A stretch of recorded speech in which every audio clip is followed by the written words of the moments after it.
अस्सलाम वालेकुम। मुंहिंजो नालो गुलशन टगर आहे।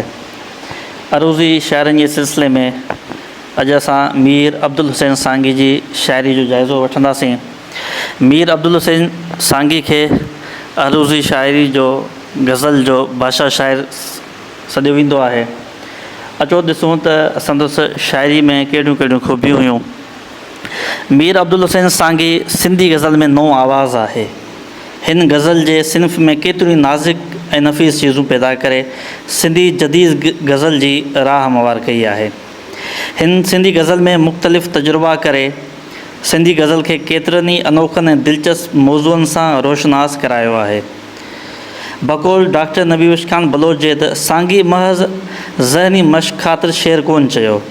संदसि शाइरी सियासी समाजी ऐं अदबी माहौल जो अक्स आहे, जंहिंमें सांगी सगीर थी सामानो, पर उनखां वधीक संदसि शाइरी संदसि तजुर्बनि, जज़्बनि ऐं अहसासनि ऐं इख़लाक़ी क़दरनि जो आईनो आहे।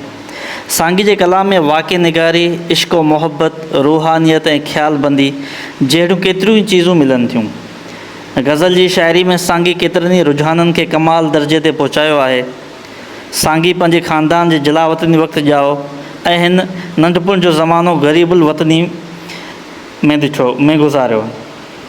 सांगी नंढपण खां वठी हुस्न परस्त ॾिसिजे थो, तंहिं करे हू जवानी में इश्क़ जो शिकार बणियो। सांगी वटि ज़िंदगी जा ॿ मुख्य रुझान आहिनि, हिकु इश्क़, ॿियो दर्द। सांगी जे गज़ल में ग़मे जाना ऐं ग़मे दौरां जो ख़ुसूसियतूं मौजूदु आहिनि, जंहिं करे हीउ नए गज़ल जो रहनुमा बणिजी पियो आहे। हिन जो गज़ल मुल्क जे नयनि तक़ाज़नि जे हामिल आहे। सांगी में रूमानियत जो हिकु बरजस्तो शऊर मौजूदु हो। माज़ी क़रीब में सांगी खे रूमानियत जो नुमाइंदा शाइर चइजे त ग़लति न थींदो। फूह जवानी जा तासुरात संदसि शाइरी ते छायल ॾिसजनि था, जंहिं संदसि रूमानवी जज़्बे खे तेज़ करे छॾियो।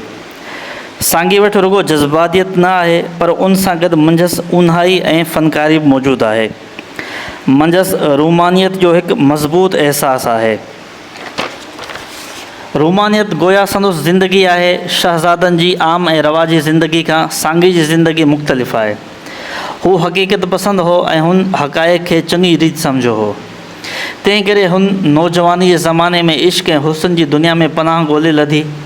सांगी महिनत ऐं सदाकत सां सिंधी गज़ल जी इमारत में गुलकारी पैदा कई, जंहिंजे सुगंध ऐं सूंहं अञा ताईं क़ाइमु आहे।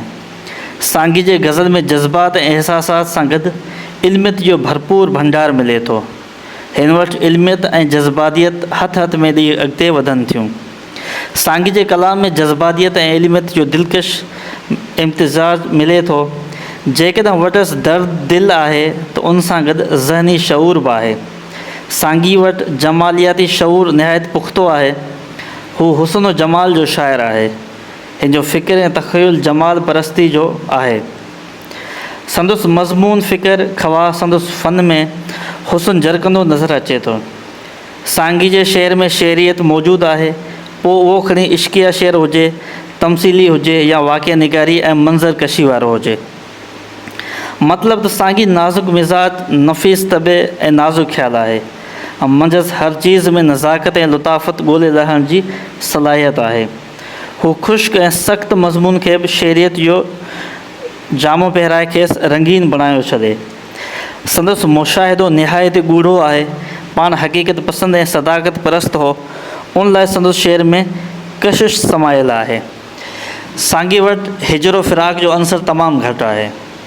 सांगी बि गज़ल जो रवायती रंग क़बूलु कयो आहे। तंहिं करे हिन ज़ाहिद, रकीब, शराब ऐं साकी जहिड़नि इस्तिलाहनि खे रस्मी तरह इस्तेमालु कयो आहे। सांगी जेको बि कलाम चयो सो संदसि सोज़ जो नतीजो हो। उनमें जुड़तू लफ़्ज़ी ठा ठू जी गुंजाइश न हुई। सांगी ज़िंदगी में कामरानियूं ॾिठियूं, नाकामियूं बि ॾिठियूं, ख़ुशियूं बि माणियूं ऐं महरूमियुनि जा ॾींहं बि ॾिठा। हिन मोहबत में मेलाप जा ॾींहं बि गुज़ारिया। सांगी जी ज़िंदगी में ख़ुशियुनि पुठियां जेके ग़म आया, हिन शहज़ादे शाइर खे बिल्कुलु मायूस करे विधो। संदसि शाइरी में उथाह, सोज़ व गदाज़ जो सबबु आहे। सबबु उहे ॾुख ऐं ग़म हुआ। सांगी जी शाइरीअ में ॿियूं बि कुझु अनोखियूं ॻाल्हियूं मौजूदु आहिनि। मसलन जिते संदसि शाइरी में ॾुख तमामु घणो मिले थो, उते संदसि लहजे मां ग़रीबी जी बोइ नथी अचे। संदसि लहजे मां ज़िंदगी मां उनजी पीड़ाउं मां दुख जो इज़हार मिले थो। सांगी वटि शिकार हिकु अलामत आहे, उन शिकार खे इस्तारे तौरु कतबु आंदो आहे। सांगी वटि झर झंग जबलनि जो तमामु घणो ज़िक्र मिले थो। पहाड़ ऐं ॿेले जी लुगत, उतां जी ज़िंदगी रहणी कहणी जो ज़िक्र संदसि शाइरी में मिले थो। संदसि शाइरी में संदसि महबूबा जेका पोइ संदसि ज़ाल थी जो वॾो किरदारु मिले थो।